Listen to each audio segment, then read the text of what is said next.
In early 1944, inside German headquarters across Western Europe, one name was spoken differently than the others. Not Eisenhower, not Montgomery. It was George S. Patton. German generals didn't shout his name. They didn't boast about defeating him. They lowered their voices. Patton wasn't just another Allied commander.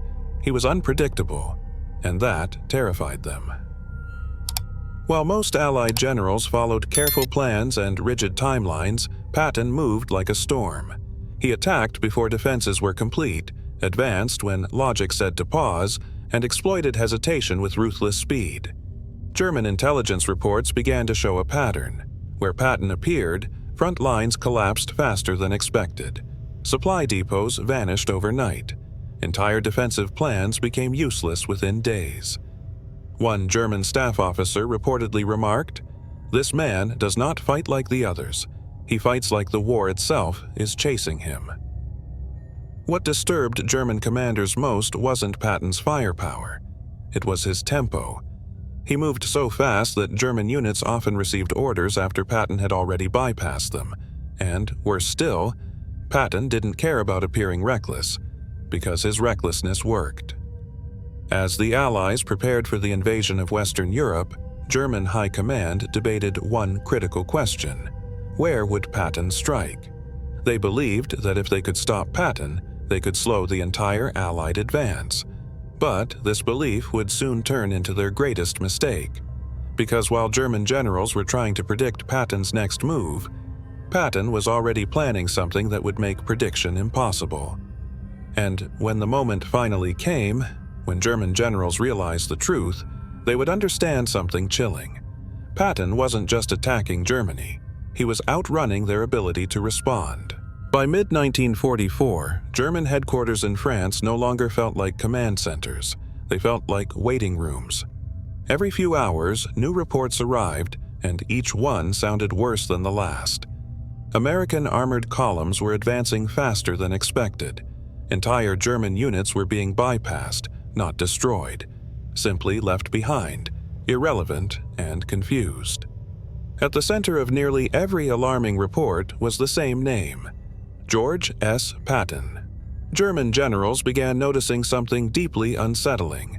Patton didn't behave like a commander trying to win carefully. He behaved like someone racing against time itself. While German doctrine emphasized holding ground, Patton ignored ground entirely. He aimed for momentum. If a town resisted, he went around it. If a bridge was destroyed, he found another crossing by morning. If resistance slowed him, he simply changed direction. German officers realized that Patton wasn't trying to defeat their army piece by piece. He was dissolving it.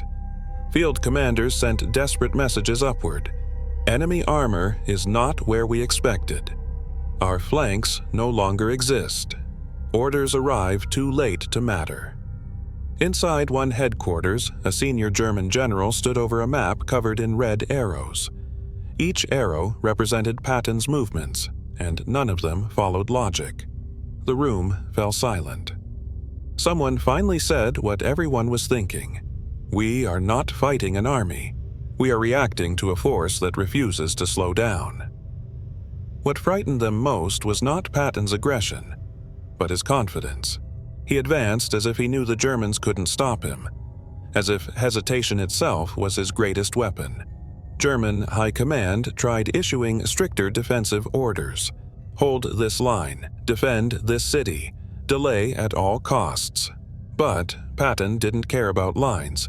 He moved so fast that German plans were already outdated by the time the ink dried.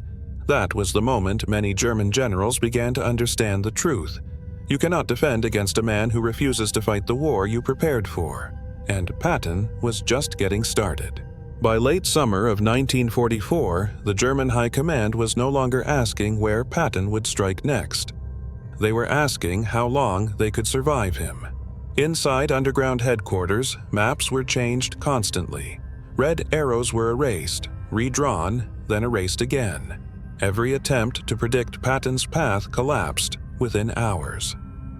What disturbed German planners most was that Patton seemed to ignore their strongest positions.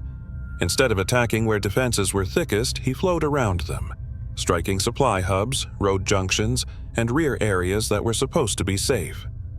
German generals began using a new phrase in their reports: "The enemy advances faster than our decisions."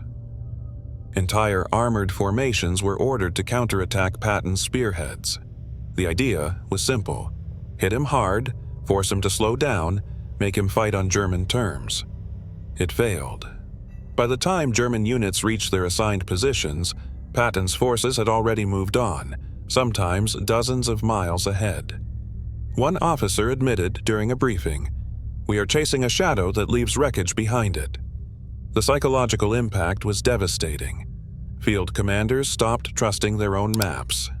Radio operators worked non-stop, passing orders that became irrelevant before they were acknowledged. Junior officers began acting independently, not because they wanted to, but because waiting for instructions meant disaster. In one tense meeting, a senior general slammed his hand on the table. "This man does not advance like an army," he said. "He advances like a collapse." What truly shocked them was Patton's audacity. He drove his forces day and night, trusting speed more than rest. He demanded movement even when fuel was scarce. He accepted risk, because risk kept the enemy off balance. German generals finally realized something terrifying. Patton was not reacting to German defenses. German defenses were reacting to Patton. The initiative, the heartbeat of the war, belonged entirely to him, and when initiative is lost, control soon follows. By the end of that meeting, one quiet conclusion settled over the room. Even if Patton could be delayed, he could no longer be stopped. By early autumn of 1944, German headquarters no longer pretended they were directing the war. They were documenting its collapse.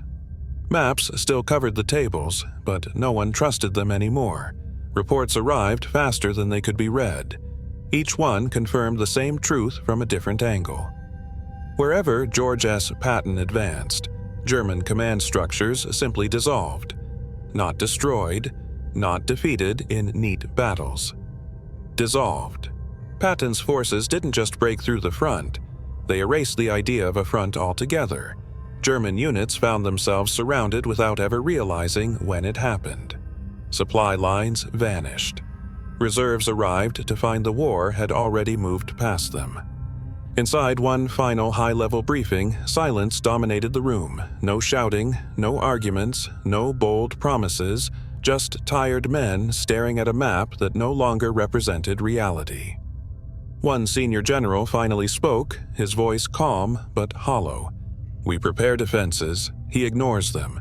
We plan delays, he outruns them." Another added quietly, "We are not losing because we lack courage. We are losing because he refuses to give us time." That was the moment of understanding. Patton wasn't unstoppable because he was perfect. He was unstoppable because he never allowed the enemy to reset. Every pause, every hesitation, every moment of caution, he turned it into distance, and distance became collapse. German commanders realized something that could not be fixed with reinforcements or orders. You cannot command a war that moves faster than command itself. Patton had seized the initiative so completely that German decisions no longer shaped events. They merely reacted to consequences. In that room, without speeches or drama, the truth settled in. The war in the West was no longer being fought on German terms. It was being driven by speed, driven by momentum, driven by a commander who believed hesitation was more dangerous than risk. And in that quiet realization, German generals understood something that history would later confirm.